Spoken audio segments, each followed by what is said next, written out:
Hi there. Thank you so much for sending in your essay for correction to IELTSpodcast.com. My name's Daphne and I'm going to talk you through your corrections, some feedback on your essay. I'd be really interested to know when your exam is. Have you done IELTS before?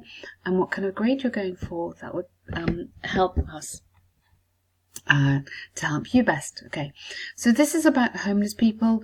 Is the best way to give them money. Okay, so I'm a bit confused by the structure of your essay. I feel that the organisation is not as good as it could be. The coherence is a little bit tricky, so I'm finding it hard to find my way here through your paragraphs. So on the one hand, you're saying, okay, don't give money because you could spend the money on better things. And here they're saying there should be a rescue plan. So I agree with those two things, but I think you should develop both those arguments a bit more and then give some examples to sort of boost what you're saying.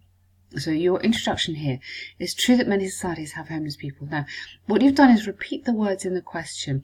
So in task 1, you can use some words from the question, it's okay. In task 2, we really expect you to paraphrase as much as possible.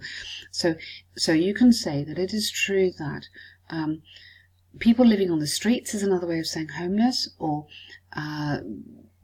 people without a fixed abode, we can say. That means you don't have an actual address. The problem of people who don't have a fixed abode has grown exponentially. That means really fast in today's global world, and may continue to do so in the future. Although some government expenditure is necessary, although society, what are we talking about, governments? Or, we're not saying who's going to give the money. Okay, although some government expenditure is necessary, I strongly disagree that this is the best solution to help these people and and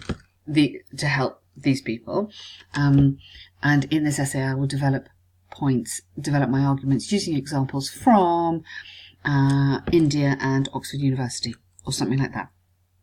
So you need a bit more in that introduction to boost it. Now, I like this, but I think it's a bit dangerous to use this kind of thing in such an academic level essay.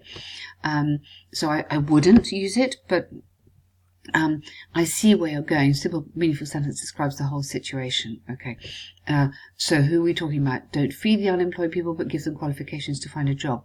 Okay, tricky. But what about the people who are older, who've already had a job and now lost everything? I don't think that actually helps you terribly, that one. Now, silly, don't use silly. It's too low level.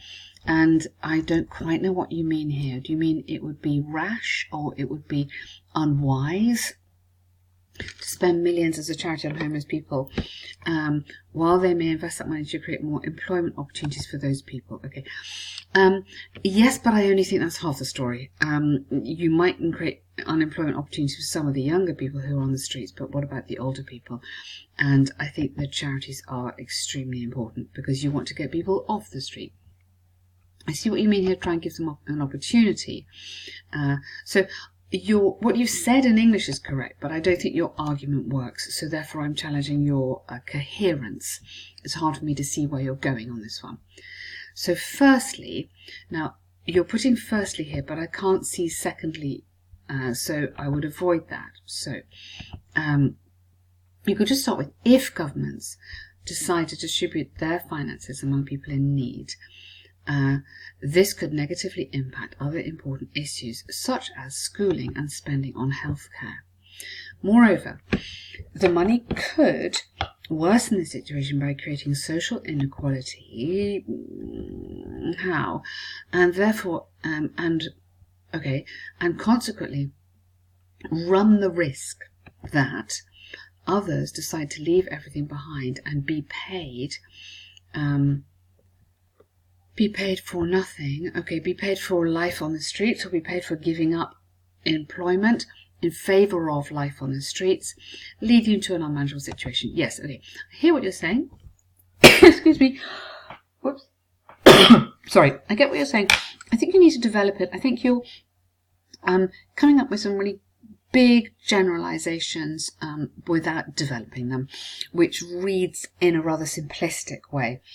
So I think you need to just think a little bit more about these arguments and give me some examples and then support your examples. So make a topic sentence, develop it, give an example, and back up that example. And that is the way to do a paragraph here on these academic essays. So I strongly believe this. So, okay. Believe that state officials, keep going, no comma, should develop a rescue plan for homeless people, which would encompass secure job, either a secure job, training for a new job, and better life conditions. Okay, absolutely, that's nice. This would inevitably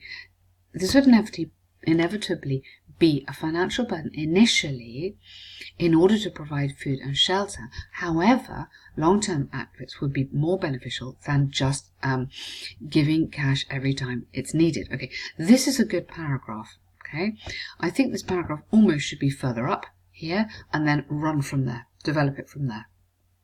So in terms of your organization, I like that. You give me examples. So you see, you've given me a topic sentence right here. You've explained what you mean, and you've backed it up. And maybe you can give me an example. A recent study by Oxford University proved that this was a more successful strategy, or whatever, and make up a percentage. It's completely fine. To summarise, I highly doubt that giving money to homeless people is the right path for governments to follow. Admittedly, some money should be spent on food and shelter at the beginning. Providing work opportunities may have higher paybacks than sharing them with state funds. Okay, so getting a bit repetitive. You've sort of said the same thing there and there and there. So I would suggest that you have a look on developing your arguments. I don't know if you've planned your essay before you start writing, but when you're planning it, think of the points you want to make. Think of examples to back up those points. I would suggest that you look at the online course, which is called the Sentence Guide. 12 sentences to write an amazing essay, and it is fantastic. And I love seeing how our students progress really fast. It includes 10 corrections, and a lot of the time it works on a C2, so very, very high level model that you can put your ideas into with great success. So have a look at that. But otherwise, well done, and good luck with your exam. Thank you.